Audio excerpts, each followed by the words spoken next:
आगे हेडिंग लिखिए विद्युत चुंबकीय तरंगों की समीकरण।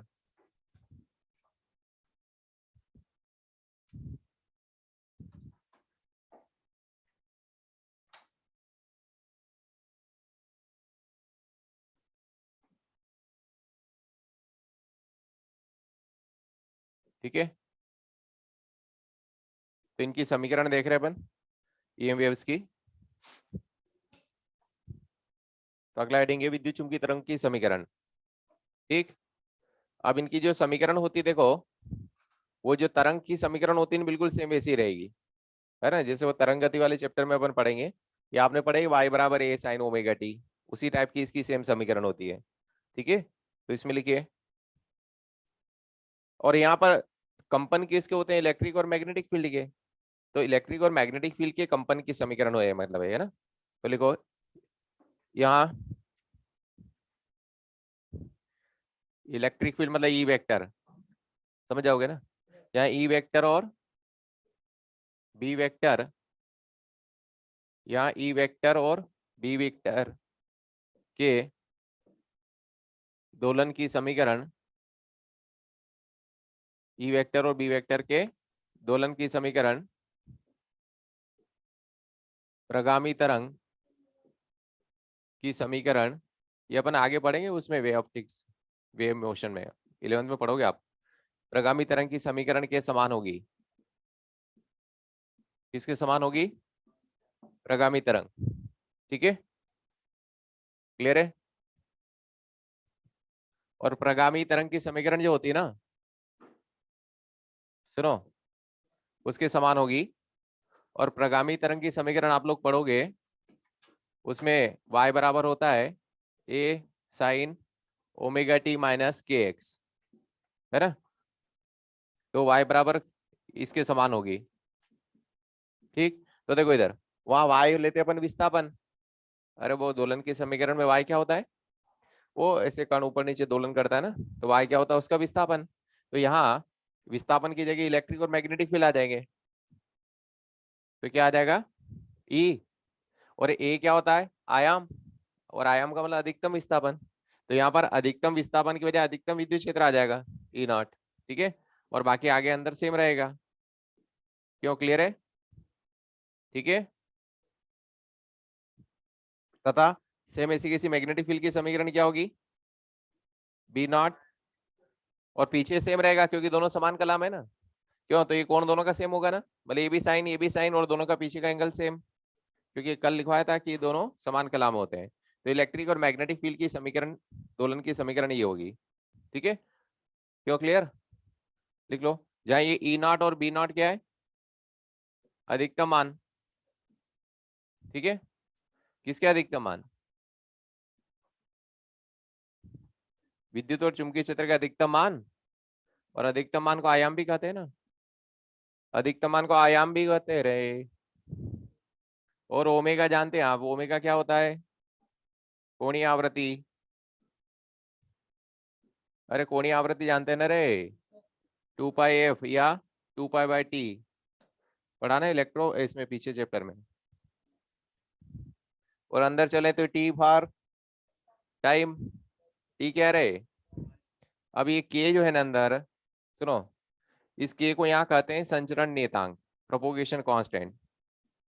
के को क्या बोलते हैं,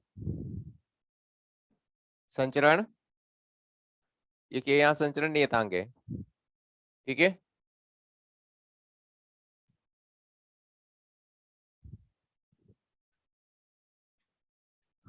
और के संचरण नियतांक किसकी जगह लिखा हुआ है देखो, वो आप लोग वहां पढ़ोगे, सुनो, वेव ऑफ मोशन वाला चैप्टर पढ़ोगे ना, उसमें आएगा पूरा।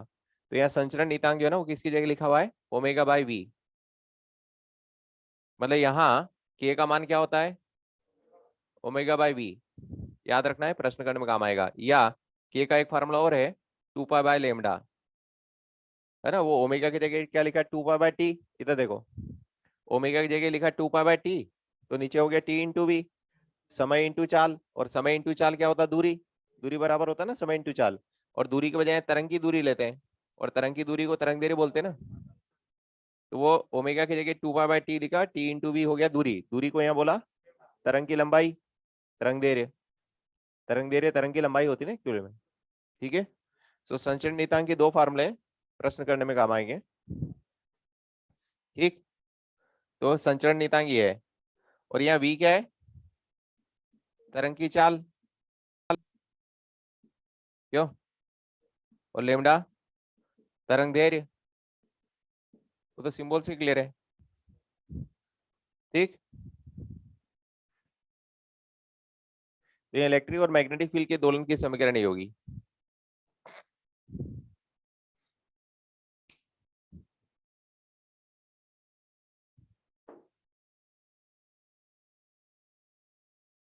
ये समीकरण दी हुई रहेगी और समीकरण से तुलना करके जो पूछे वो बता दो, है ना, क्यों, जो भी समीकरण होगी वो उनकी इनसे तुलना करके जो पूछा वो बता दो।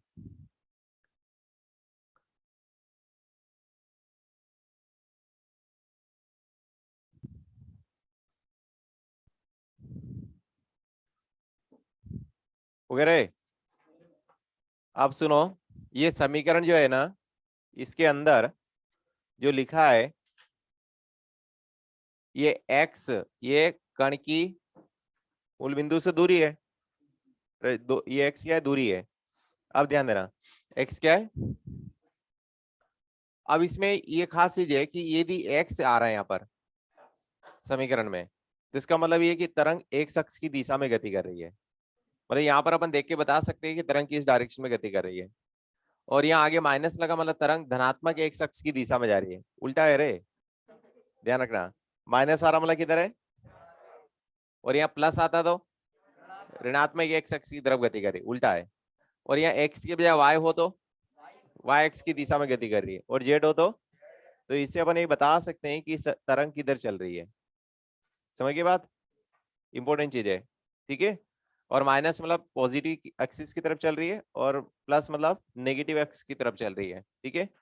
तो ये है, इससे अपन डायरेक्शन भी बता सकते हैं समीकरण को देखकर, ठीक। तो अच्छे से नोट डाल दो, याद रहेगा ना। तो लिखो यहां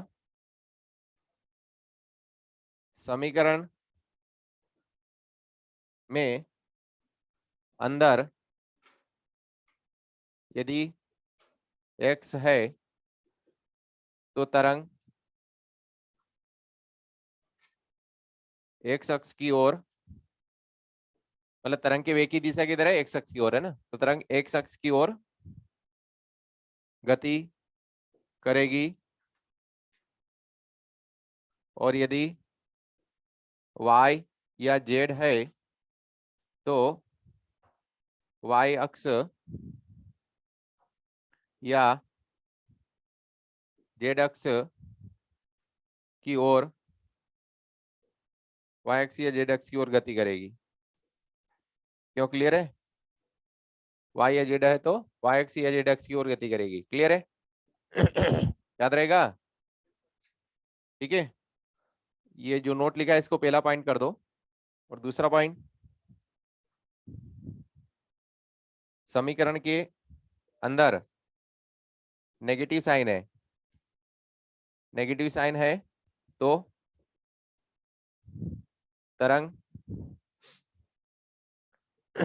धनात्मक अक्ष की ओर, धनात्मक अक्ष की ओर गति करती है, और यदि पॉजिटिव साइन है तो तरंग ऋणात्मक अक्ष की ओर गति करती है। ये आप तरंग गति वाले चैप्टर में पढ़ोगे पूरा, अभी मैंने उसे तुलना करके लिख दिया डायरेक्ट, ठीक है।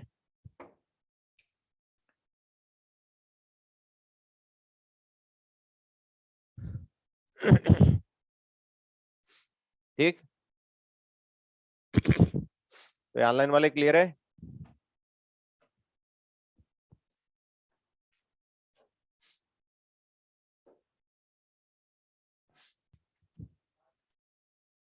नेक्स्ट हेडिंग है ईएम वेव्स की चाल। तो इनकी चाल के फॉर्मूले देखते हैं अपन।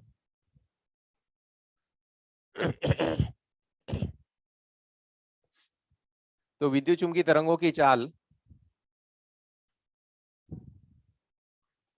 तो देखो विद्युत चुम्बकीय तरंगों की चाल का फार्मूला वही होगा जो अपना उधर धारा का चुंबकीय प्रवाह में आखिरी में पढ़ा था ना, कि यदि विद्युत क्षेत्र चुंबकीय क्षेत्र दोनों एक साथ आरोपित करो और दोनों एक दूसरे के लंबवत, और यदि तरंग जो है बिना इधर उधर मुड़े यदि सीधी जाती है तो उसकी चाल आती है v बराबर ई बाई वी। पढ़ा था? पढ़ा था, याद है? वो दोनों बल एक दूसरे को यदि कैंसिल कर दे तो तरंग जो बिना इधर उधर मुड़े सीधी जाती है। तो विद्युत चुम्बकीय तरंगों की चाल का फार्मूला क्या हो गया? ई बाई वी। एक फार्मूला तो ही हो गया, ठीक है? या इसको सदिश के रूप में लिखा था अपनों ने, तो सदिश रूप में देखो ई वी बी तीनों वेक्टर है ना, तो यहाँ क्या लिखेंगे? ई वेक्टर क्रॉस अपान, क्योंकि एक बी यहाँ बढ़ा देंगे ना, तो देखो ई क्रॉस बी को खोलेंगे तो आएगा ना ई बी साइन थीटा, और ई और बी तो एक दूसरे के लंबवत है तो थीटा तो 90 हो जाएगा। अरे इसका परिमाण निकालेंगे तो ये आना चाहिए ना ई बाई बी, तो इसका परिमाण लिखाएंगे तो कैसे लिखेंगे? E B sine theta upon, तो एक बी कट गया और साइन 91 तो ये आ जाएगा, ठीक है ना? इसलिए इसको वेक्टर के पदों में इस तरह से लिखते हैं। ठीक, क्लियर है? या देखिए इसका एक फार्मूला और जो है, तो विद्युत चुम्बकीय तरंगों की चाल ये होगी, है ना? या इसका एक और मैक्सवेल समीकरण से, है ना, मैक्सवेल समीकरण से इसका एक फार्मूला और होता है,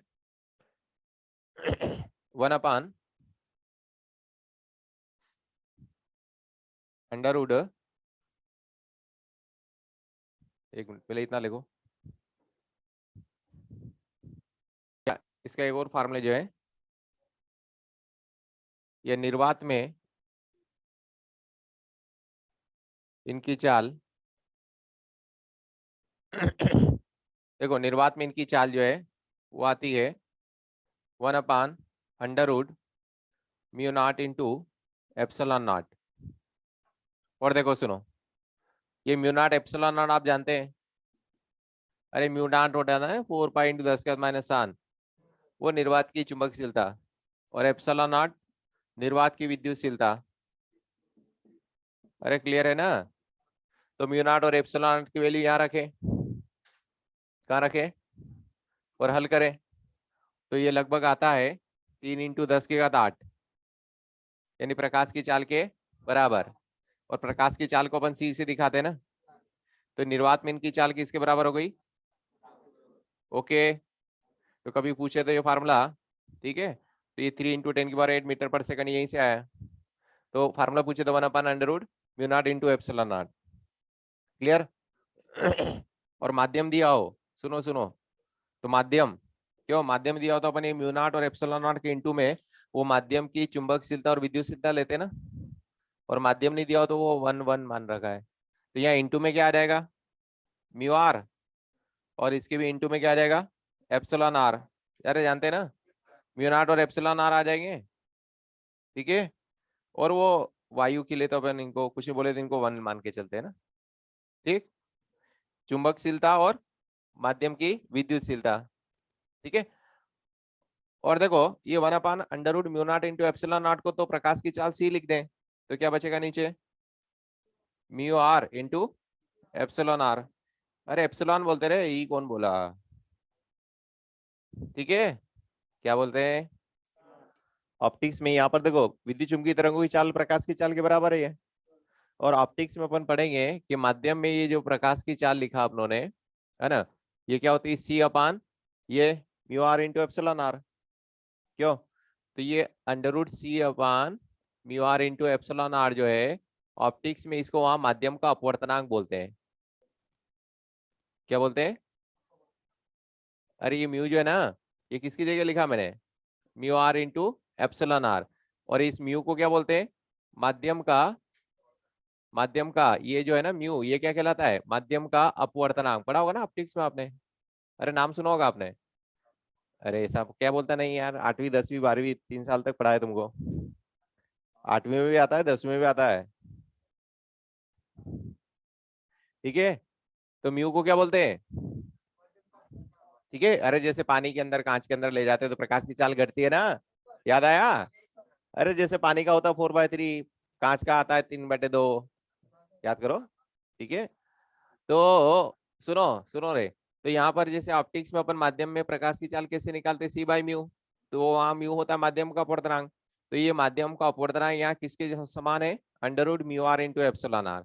मतलब अपने को म्यू आर और एप्सिलॉन आर मालूम हो तो माध्यम का अपवर्तनांक निकाल सकते हैं। समझ गए ना, कभी पूछ ले यार। ठीक है, तो माध्यम का अपवर्तनांक किसके बराबर है, √μr into epsilon are. Okay, तो ये प्रकाश की चाल के फार्मूले क्लियर क्या, एक तो E/v, या या या अंडर 1/√μ0 इंटू एप्सिलॉन नॉट। अरे ज्यादातर माध्यम तो दिया नहीं रहेगा तो ये काम आएगा ना सबसे ज्यादा, तो E/v √μ0 इंटू एप्सिलॉन नॉट। हो गया।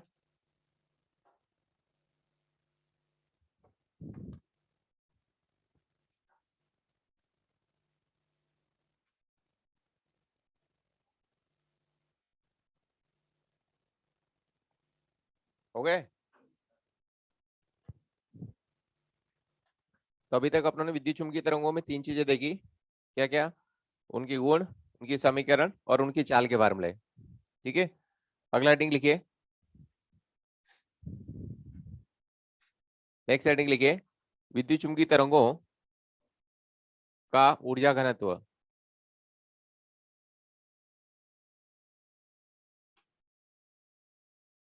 विद्युत चुम्बकीय तरंगों का ऊर्जा घनत्व।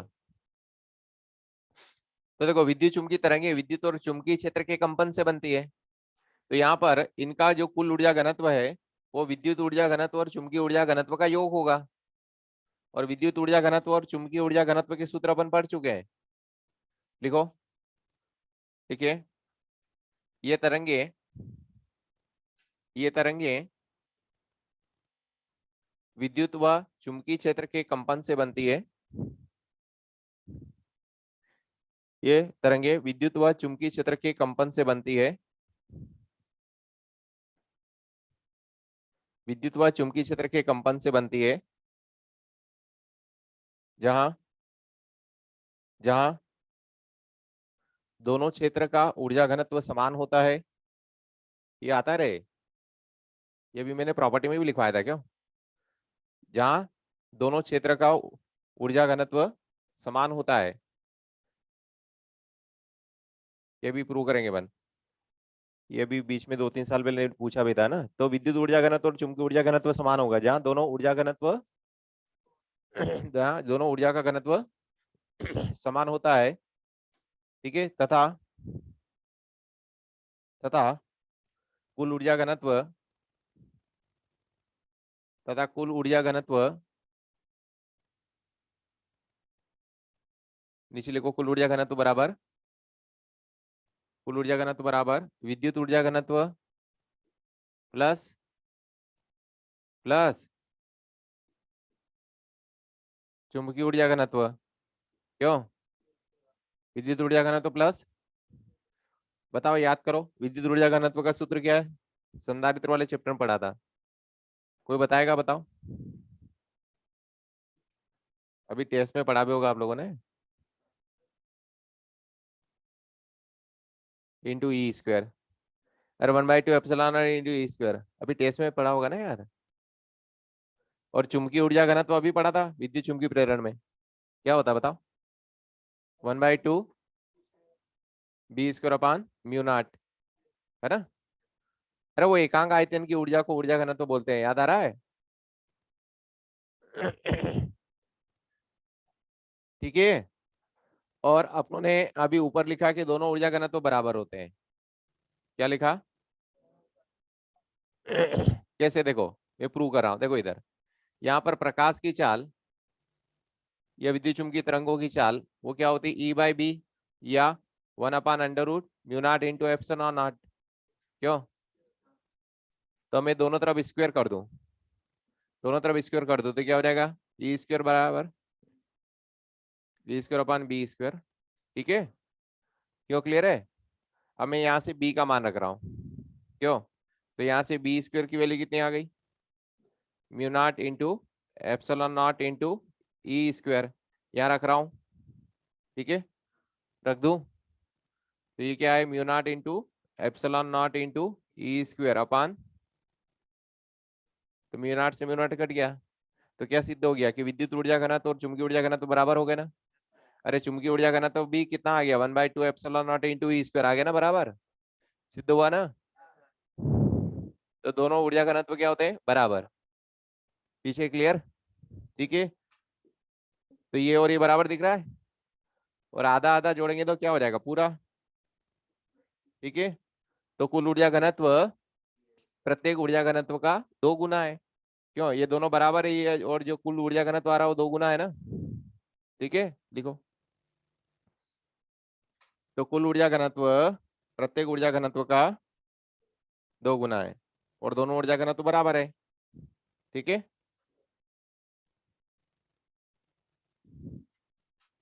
तो अर्थात कुल ऊर्जा घनत्व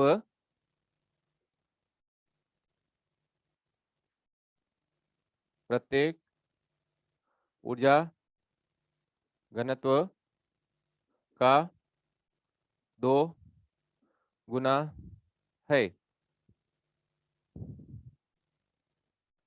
जहां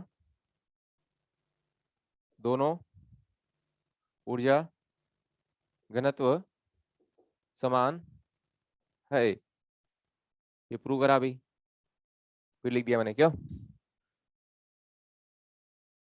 अरे सीखो, फार्मूले रटो मत। कि जैसे विद्युत ऊर्जा घनत्व और चुंबकीय ऊर्जा घनत्व के सूत्र आपने पहले पढ़े हैं, तो चुंबकीय ऊर्जा घनत्व विद्युत ऊर्जा घनत्व के बराबर ही है, तो दोनों को बराबर कर दिया तो कुल ऊर्जा घनत्व उनमें से किसी एक का डबल आ गया। ठीक है, तो फार्मूला रटो नहीं।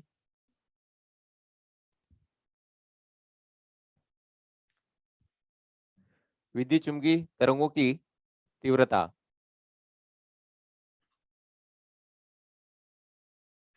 अगला है कि विद्युत चुंबकीय तरंगों की तीव्रता, सिंबल ले रहा हूं मैं, आई। आई फॉर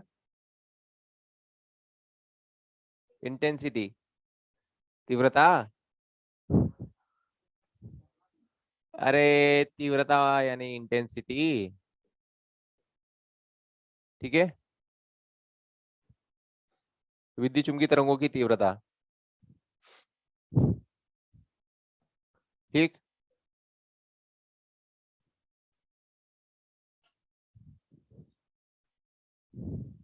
हो गया।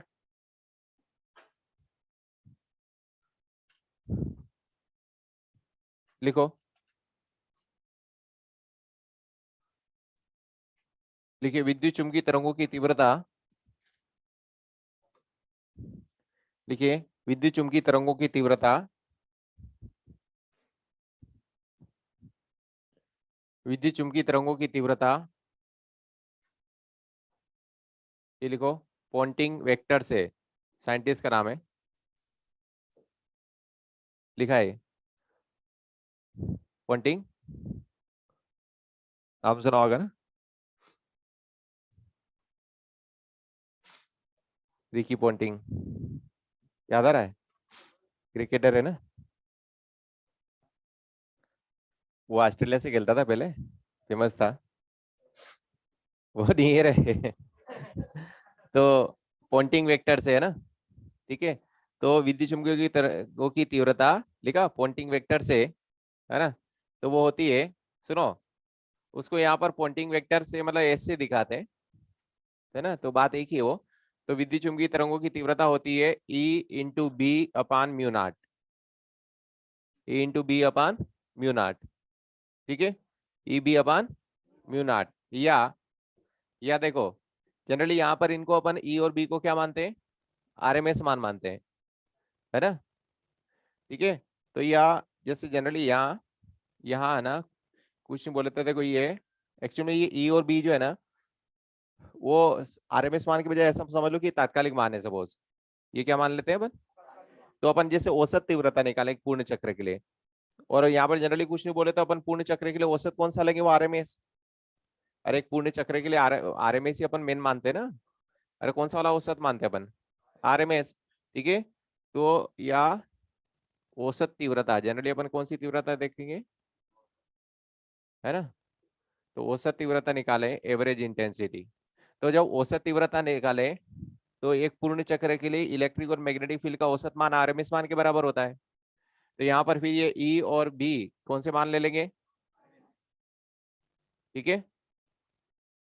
एक औसत तीव्रता की बात करें तो ई और बी को आरएमएस मान मानेंगे, जबकि ऊपर जो लिखे थे तो तात्कालिक मान है, वो बता दें तात्कालिक।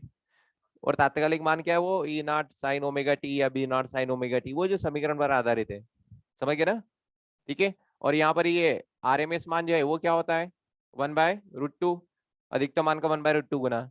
ऐसे बी आरएमएस क्या हो जाएगा, अधिकतम मान का 1/√2 गुना, क्यों। तो यहाँ रखेंगे, तो यहाँ रखेंगे तो ये नीचे 1/√2, 1/√2 तो क्या हो जाएगा 2, है ना, यानी क्या बचेगा, E naught into B naught upon 2 mu naught, ठीक है। और जनरली प्रश्न में अपने को यही काम आएगी, तो औसत तीव्रता क्या होगी, E naught B naught upon 2 mu naught, जहाँ ई नॉट बी नॉट क्या है, अधिकतम मान, ये तो ऊपर पढ़ ही चुके हैं, लिखो, ठीक है। देखो रे, या जो है ना तीव्रता की जो डेफिनेशन होती है बेसिक फार्मूला, उसको और इसको इक्वल करें, ठीक। सुनो रे, किसी भी चैप्टर में तीव्रता का मतलब क्या होता है, या तीव्रता की जो परिभाषा होती है,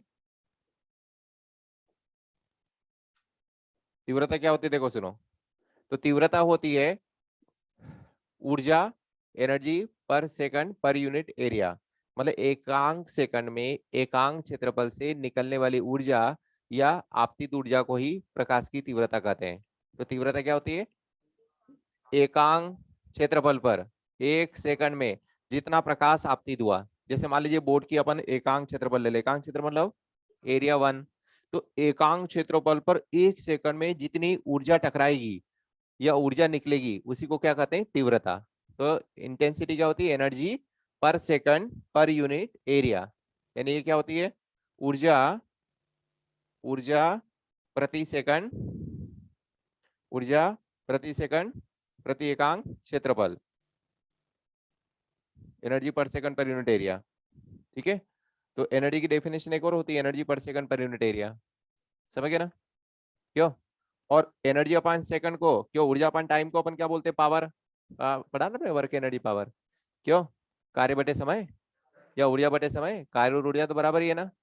तो कार्य बटे समय या ऊर्जा बटे समय को क्या लिखते हैं, पावर, है ना, अपान क्या बचेगा, क्षेत्रफल, ठीक है। तो इंटेंसिटी की एक और डेफिनेशन क्या हो गई, ये वाली, ठीक। अरे जैसे मान लीजिए आपको पावर दिया और इलेक्ट्रिक या मैग्नेटिक फील्ड पूछे, तो इन दोनों को बराबर कर देना। जैसे ये प्रश्न आता है कि एक बल्ब है इतने इतने वाट का है, एक बल्ब की पावर इतनी दी है, तो बल्ब से फलाने फलाने दूरी पर कितना विद्युत क्षेत्र या चुंबकीय क्षेत्र उत्पन्न होगा, तो अपन इन दोनों को फार्मूले को बराबर कर देंगे, समझ गए ना। और फिर दूरी दी रहेगी तो यहाँ फिर एरिया क्या लेंगे, तो देखो सुनो, इधर देखिए, यहाँ कुछ नहीं बोले, तो जो लाइट का जो सोर्स है, लाइट का जो सोर्स है उसको अपन बिंदु आकार का मानते हैं, बल्ब के आकार का, कैसा मानते हैं, बल्ब के आकार का गोला, क्या मानते हैं, गोली है।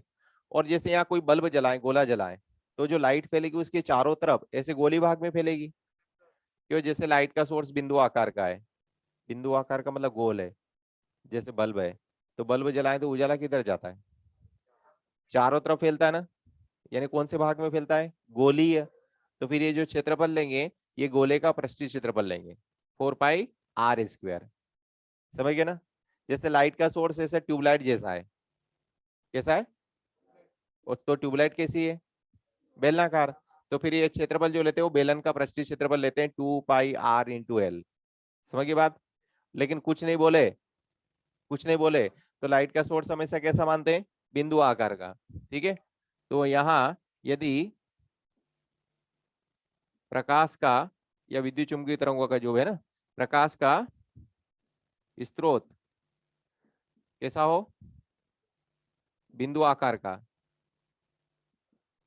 बिंदु आकार का या गोलीय, है ना, हो, तो जो अपन क्षेत्रफल लेंगे वो क्या लेंगे, गोले का पृष्ठीय क्षेत्रफल 4πr² लेंगे। ठीक है, क्लियर है। तो जैसे आपको बोले कि एक बल्ब है, 200 वाट का बल्ब है, और 200 वाट के बल्ब से बताओ 2 मीटर दूरी पर या 1 मीटर दूरी पर कितना विद्युत क्षेत्र उत्पन्न होगा, तो क्या करोगे, इन दोनों को बराबर कर देना। समझ गए, लिखो, हो गई इनकी, है ना। लिखिए, अगला हेडिंग लिखिए, विस्थापन समीकरण, या सॉरी विस्थापन धारा। अगला हेडिंग है विस्थापन धारा, डिस्प्लेसमेंट करंट।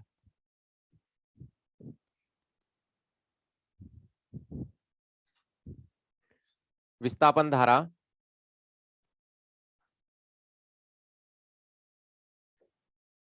Displacement current.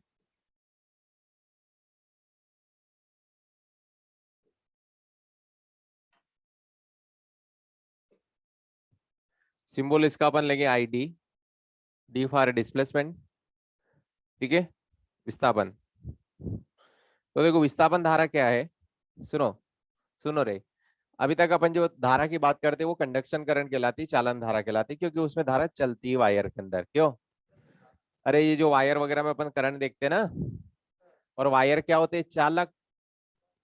चालक में ही करंट चलती है ना, चालक में ही चलेगी, नाम से क्लियर है, चालन में ही चालन होगा, तो उसमें धारा क्या होती है, चलती है। इसलिए उस धारा को अपन क्या बोलते हैं, चालन धारा। अभी तक जो अपनों ने पढ़ी है वो कौन सी धारा थी, है ना। जबकि ये विस्थापन धारा जो है ये क्या है, सुनो। तो देखिए, ऐसा मानते हैं कि जैसे अपन कैपेसिटर की दो प्लेट लें, संधारित्र की दो प्लेट होती है ना, है ना, एक का चार्ज क्या होता है, पॉजिटिव, और एक का, और इसको अपन किसी बैटरी से कनेक्ट करें। ठीक है, तो यहाँ से बैटरी से चार्ज फ्लो होगा, है ना, बैटरी से क्या होगा। अब बैटरी से जो चार्ज फ्लो हो रहा है वो समय के साथ परिवर्ती होगा। क्यों, तो जैसे यहाँ बैटरी से जो चार्ज फ्लो हो रहा है वो धीरे धीरे समय के साथ क्या होगा, परिवर्ती। तो चार्ज यदि समय के साथ परिवर्ती हो तो dq/dt क्या कहलाएगी, धारा। क्यों, यानी q यदि वेरिएबल है तो इससे जो करंट आएगी वो क्या कहलाएगी, डिस्प्लेसमेंट करंट, क्या कहलाएगी। ठीक है, अब देखिए यहाँ पर ये q बराबर क्या होता है, cv। q बराबर क्या होता है, ठीक, और v बराबर क्या होता है, e इंटू डी। v बराबर क्या होता है, e इंटू डी, है ना, विद्युत क्षेत्र। या दूसरा कोई रिलेशन उठाए अपन, c की जगह लिख दिया अपन epsilon not into A by D. क्यों, ठीक है। अब v बाय डी क्या हो जाएगा, e। तो देखो जो कांस्टेंट को मैं बाहर ले लेता हूँ, तो कौन कौन कांस्टेंट है, एप्सिलॉन नॉट ए, और देखो यहाँ पर मैं विभवांतर बटे ये दूरी इलेक्ट्रिक फील्ड होता है ना, वो v बराबर इंटू डी से, तो v बाय डी की जगह क्या लिख दे, e। ठीक है, तो अंदर क्या बचेगा, e। तो कहने का मतलब देखिए कि यहाँ पर ये जैसे जैसे यहाँ से ये जो चार्ज फ्लो रहा है, देखो यहाँ पर जैसे बीच में अपन कहीं इलेक्ट्रिक फील्ड निकाले हैं, तो संधारित्र की प्लेटों के बीच में कुल विद्युत क्षेत्र आ रहा था ना, सिग्मा बाय एप्सिलॉन नॉट, या सिग्मा की वैल्यू रखें क्यू। तो देखो सुनो, जैसे जैसे कैपेसिटर से फ्लो होने वाला चार्ज है वो चेंज होगा, तो चार्ज चेंज होगा तो इलेक्ट्रिक फील्ड चेंज होगा। तो ऐसा मानते हैं कि यहाँ पर संधारित्र को प्लेटों के बीच में यदि इलेक्ट्रिक फील्ड चेंज होगा तो विद्युत क्षेत्र के परिवर्तन के कारण जो करंट बनेगी उस करंट को कह दिया विस्थापन धारा। ठीक है, अरे क्लियर है, मतलब इस प्लेट से इस प्लेट की तरफ यहाँ जो करंट फ्लो होगी उसको बोल दिया विस्थापन धारा, है ना। तो देखो यहाँ बिना वायर के करंट, हवा में करंट जा रही है, हवा में जाती नहीं है, बाकी जा रही है, ऐसा मान रहे हैं। तो करंट क्या मान रहे हैं कि विस्थापित हो रही, क्या हो रही, इस प्लेट से इस प्लेट की ओर विस्थापित हो रही, इसलिए इसका नाम क्या रखा, विस्थापन धारा। अब इसकी बात अपन इस चैप्टर में क्यों कर रहे हैं, है ना, सवाल उठता है कि यहाँ क्यों बात कर रहे हैं। तो देखो, तो ऐसा मानते हैं कि विद्युत चुम्बकीय तरंगों से जो अपने को सिग्नल मिलते हैं वो विस्थापन धारा से ही मिलते हैं। कैसे, देखो सुनो, ऐसा मानते हैं कि जैसे विद्युत चुम्बकीय अपने टीवी के सिग्नल आते हैं, तो टीवी के सिग्नल, मोबाइल सिग्नल, ये सब अपने को विद्युत चुम्बकीय तरंगों से मिलते हैं। तो जैसे अपन टीवी का सिग्नल है, मान लीजिए वो सैटेलाइट वाली छतरी लगा रखी छत पे, है ना, अरे वो एयरटेल की, टाटा स्काई की वो छतरी लगाते हैं ना छत पे। तो दो प्लेट मानते हैं। एक सिग्नल कहाँ से आ रहे हैं? सैटेलाइट से। क्यों? अपने को जो सिग्नल मिलते हैं छतरी से वो कहाँ से मिलते हैं? तो सैटेलाइट कहाँ घूम रहा है? ऊपर अंतरिक्ष में घूम रहा है। तो दो प्लेट हो गई। एक तो ये वाली हो गई सैटेलाइट वाली प्लेट, जहां से सिग्नल क्या हो रहे हैं? ट्रांसफर हो रहे हैं। तो मतलब ये संधारित्र की दो प्लेट मानते हैं वहां पर। तो एक को क्या बोल दिया? ट्रांसमीटर। एक को क्या बोल दिया? ट्रांसमिट कर रही है ना। और अपने घर पे जो छतरी लगी है, ये इसको क्या बोल दिया? Receiver plate.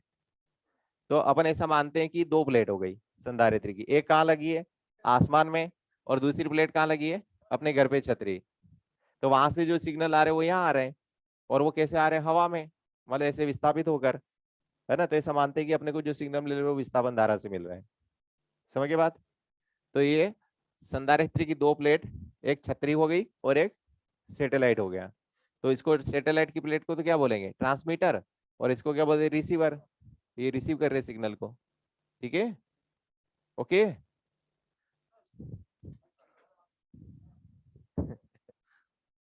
लिखिए। ऐसा लिखो, थोड़ा सा इसके बारे में लिख लो। संधारित्र की प्लेट के बीच, संधारित्र की प्लेट के बीच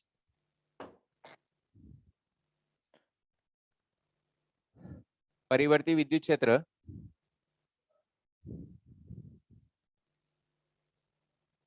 संधारित्र की प्लेट के बीच परिवर्ती विद्युत क्षेत्र के कारण, परिवर्ती विद्युत क्षेत्र के कारण, देखो यहाँ विद्युत क्षेत्र परिवर्ती है ना, तो विद्युत क्षेत्र के पदों में लिया है ये डी बाई डी टी। मतलब विद्युत क्षेत्र समय के साथ परिवर्ती हो रहा है ना। और एप्सिलॉन नॉट और प्लेट का एरिया तो कांस्टेंट है, क्योंकि लिखा संधारित्र की प्लेट के बीच परिवर्ती विद्युत क्षेत्र के कारण उत्पन्न धारा विस्थापन धारा कहलाती है। उत्पन्न धारा विस्थापन धारा कहलाती है। विस्थापन धारा कहलाती है। ठीक है, ये लिख लो सूत्र अब। तो विस्थापन, बाकी सब बना के सब लिखना है। विद्युत फ्लक्स के पदों में देखो, देखो विद्युत फ्लक्स के पदों में, विद्युत फ्लक्स होता ना फाई। ठीक है, अब देखिए विद्युत फ्लक्स के पदों में, तो यहाँ पर ये फार्मूला अपना डी बाई डी टी, और अपन पढ़ चुके। देखिए देखो, ये अपन पढ़ चुके ना विद्युत फ्लक्स। फ्लक्स बराबर क्या होता है? ई ए कॉस थीटा। और अपन अधिकतम मान नहीं ले रहे हैं यहाँ, ई ए, है ना। तो यहाँ से ई बराबर क्या आ जाएगा? फाइव बाई ए। क्यों? ई बराबर क्या आ जाएगा? तो ये ए तो कांस्टेंट है, बाहर आके कट जाएगा। ठीक है, तो विस्थापन धारा फ्लक्स के पदों में क्या आ गई? Epsilon not into D five by D T. क्यों? विद्युत फ्लक्स के पदों में क्या हो गई? Epsilon not into D five by D T, है ना। तो दो फार्मूले हो गए, एक अभी पूछ ले। तो एक तो ये इलेक्ट्रिक फील्ड के पदों में epsilon not into A by A into D by D T, और ये। अरे कभी भूल भी जा आप तो इसको याद कर लो, देखो। और फ्लक्स सीधे के क्या रख दो? ई ए। और एरिया तो कांस्टेंट बाहर आ जाएगा, तो ये सूत्र बन जाएगा। अरे आखिरी वाला याद कर लो, epsilon not into D five by D T. और फाइव की जगह ई ए रखेंगे तो ये वाला आ जाएगा।